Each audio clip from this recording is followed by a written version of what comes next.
दोस्तों नमस्ते। आपके अपने यूट्यूब चैनल हिट में आपका स्वागत है।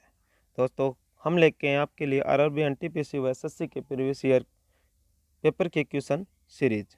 चलो दोस्तों ये वीडियो होगा जो आपको सोमवार से शुक्रवार तक मिलेगा और शनिवार और रविवार की इसमें छुट्टी रहेगी।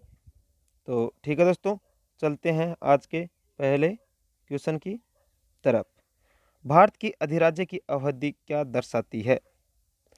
ए विभाजन से पहले का दिन, बी स्वतंत्रता के पहले का दिन, सी गणतंत्र दिवस के बाद का दिन, डी स्वतंत्रता दिवस से गणतंत्र दिवस तक। तो दोस्तों भारत के अधिराज्य की अवधि है वो है स्वतंत्रता दिवस से गणतंत्र दिवस तक। ठीक है दोस्तों, हर क्वेश्चन के बाद आपको 5 से 7 सेकंड मिलेंगी जिसमें आप अपने आप को पहले परखें कि आप हमारा कौन सा आंसर आपने किया है, और उसके बाद मैं आपको सही आंसर बता दूंगा। और लास्ट में कमेंट बॉक्स में कमेंट करके बताना कि आपके नंबर कितने में से कितने बन रहे हैं। ठीक है दोस्तों, चलते हैं अगले क्वेश्चन की तरफ। भारत का राष्ट्रीय प्रतीक भारत सरकार द्वारा कब अपनाया गया था? ए 15 अगस्त 1947, बी 14 अगस्त 1947, सी 26 जनवरी 1950, डी 20 अगस्त 1950। तो राष्ट्रीय प्रतीक वो अपनाया गया था दोस्तों 26 जनवरी 1950। ठीक है दोस्तों, चलते हैं अगले क्वेश्चन की तरफ। संविधान सभा ने भारतीय राष्ट्रीय ध्वज को कब अपनाया था? ए 22 जुलाई 1947, बी 22 अगस्त 1947, बी 22 जनवरी 1948, डी 22 अक्टूबर 1947। तो दोस्तों इसका आंसर होगा 22 जुलाई 1947। ठीक है दोस्तों, चलते हैं अगले क्वेश्चन की तरफ। संविधान के अनुसार तिरंगे की लंबाई व चौड़ाई के बीच का अनुपात कितना होता है? 3:2, 3:01, 2:1, 4:3। दोस्तों ये जरूर याद रखना कि इसमें लंबाई और चौड़ाई दे रखा है, न कि चौड़ाई और लंबाई। कई बार क्वेश्चन में घुमा देगा और वो चौड़ाई पहले दे देगा और लंबाई बाद में दे देगा। ठीक है, तो इसमें अब लंबाई और चौड़ाई का बताना है। तो लंबाई और चौड़ाई का अनुपात है दोस्तों वो है 3:2। ठीक है दोस्तों, चलते हैं। और चौड़ाई और लंबाई का पूछता तो दोस्तों 2:3। ठीक है दोस्तों, चलते हैं अगले क्वेश्चन की तरफ।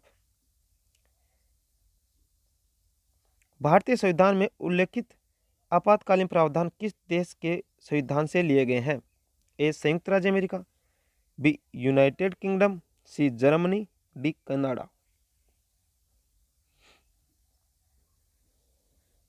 तो दोस्तों ये लिए गए हैं जर्मनी से। ठीक है, चलते हैं अगले क्वेश्चन की तरफ। भारत एक गणतंत्र है, गणतंत्र का मतलब क्या है? ये क्वेश्चन किसी से गलत नहीं होना चाहिए। शासक राजा या रानी होती है, बी शासक राजा या रानी का सीधा वंशज होता है, सी राज्य का प्रमुख उसके दोनों द्वारा परोक्ष रूप से चुना जाता है वह दिन जब भारत स्वतंत्र हुआ था। तो दोस्तों हमारे यहीं पे कोई राजा या रानी नहीं होता है, तो ये तो दोनों कट गए।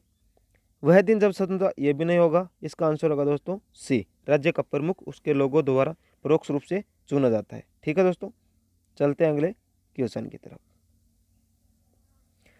वर्तमान में प्रचलित भारतीय राष्ट्रीय ध्वज का डिजाइन किसके द्वारा तैयार किया गया था? A doctor B R. Ambedkar, B madam Cama, C Pingali Venkayya, D Sucheta Kripalani. तो दोस्तों इसका आंसर होगा पिंगली वेंकैया। ठीक है दोस्तों, चलते हैं अगले क्वेश्चन की तरफ। निम्नलिखित में से कौन लोकतंत्र नहीं है? A USA, B Norway, C Bharat, D चीन। तो इसका आंसर होगा दोस्तों डी चीन। ठीक है दोस्तों, चलते हैं अगले क्वेश्चन की तरफ। संविधान सभा के पहले अस्थायी अध्यक्ष कौन थे? B R Ambedkar, B Jawaharlal Nehru, C Rajendra Prasad, D doctor Sachidanand Sinha.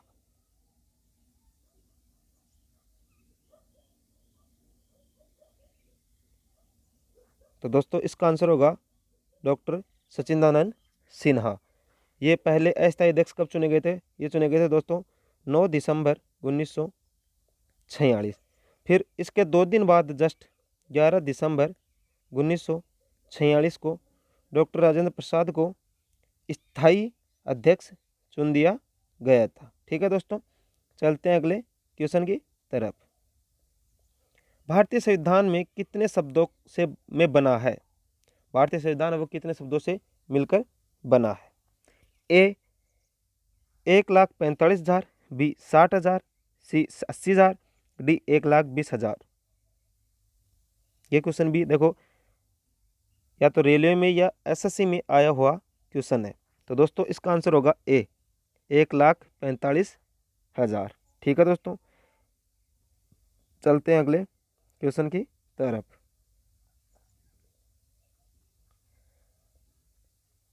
संविधान का निर्माण करने वाला प्रथम देश है? A Bharat, B England, C USA, D Sri Lanka.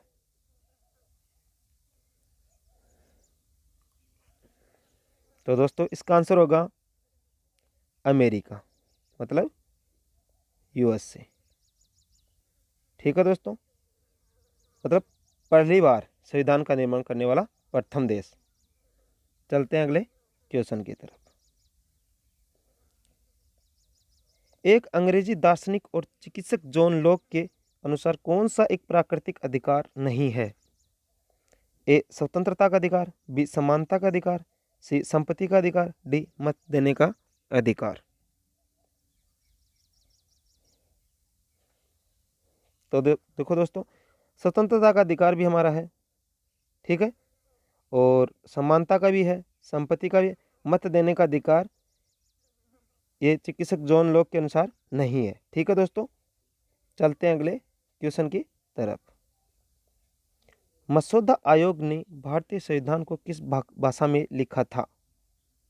ए अंग्रेजी और हिंदी में, बी सिर्फ अंग्रेजी में, सी अंग्रेजी और उर्दू में, डी तीनों में, अंग्रेजी, हिंदी और उर्दू में।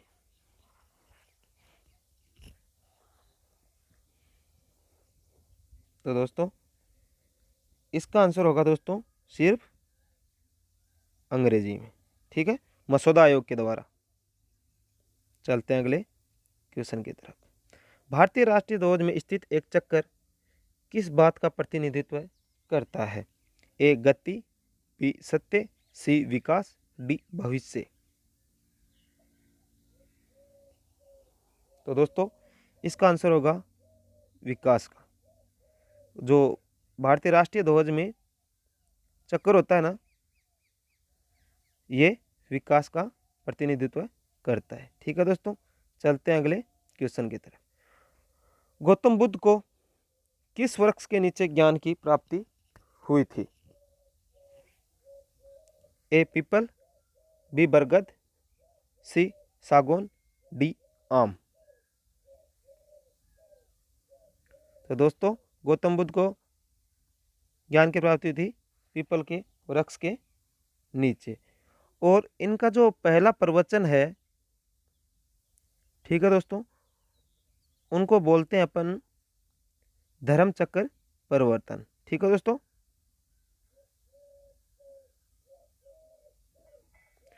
और मृत्यु है उसको बोलते हैं दोस्तों महापरि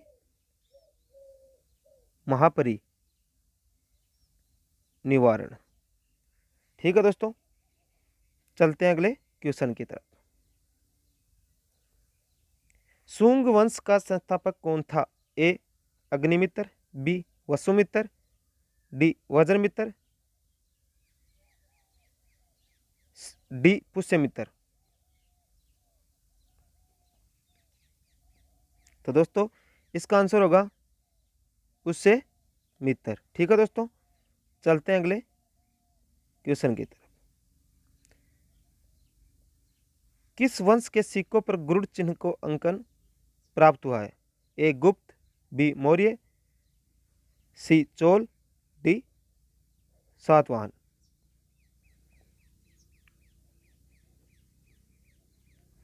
तो दोस्तों इसका आंसर है गुप्त। ठीक है दोस्तों, और गुप्त वंश की स्थापना की थी, वो की थी दोस्तों श्री गुप्त ने। और जो इसका वास्तविक संस्थापक था, वास्तविक संस्थापक, वो था दोस्तों समुद्र गुप्त। ठीक है दोस्तों, इसके शासनकाल में गुप्त वंश है वो बहुत ही अच्छे तरीके से फैल चुका, इसलिए इसको वास्तविक संस्थापक कहा जाता है। और समुद्रगुप्त को ही भारत का नेपोलियन भी कहा जाता है।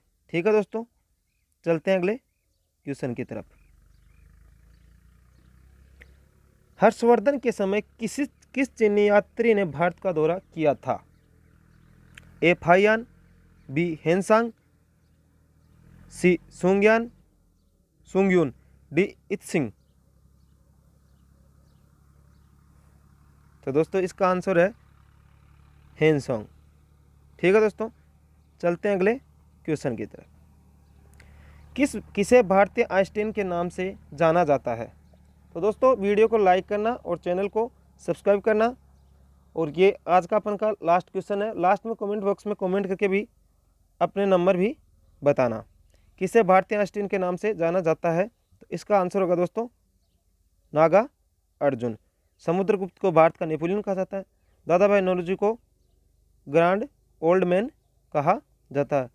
रविन्द्रनाथ टैगोर को कहा जाता है दोस्तों गुरुदेव। ठीक है दोस्तों, आज का सेशन अपन यहीं पे ही समाप्त करते हैं। ठीक है दोस्तों, तो जय हिंद, जय भारत।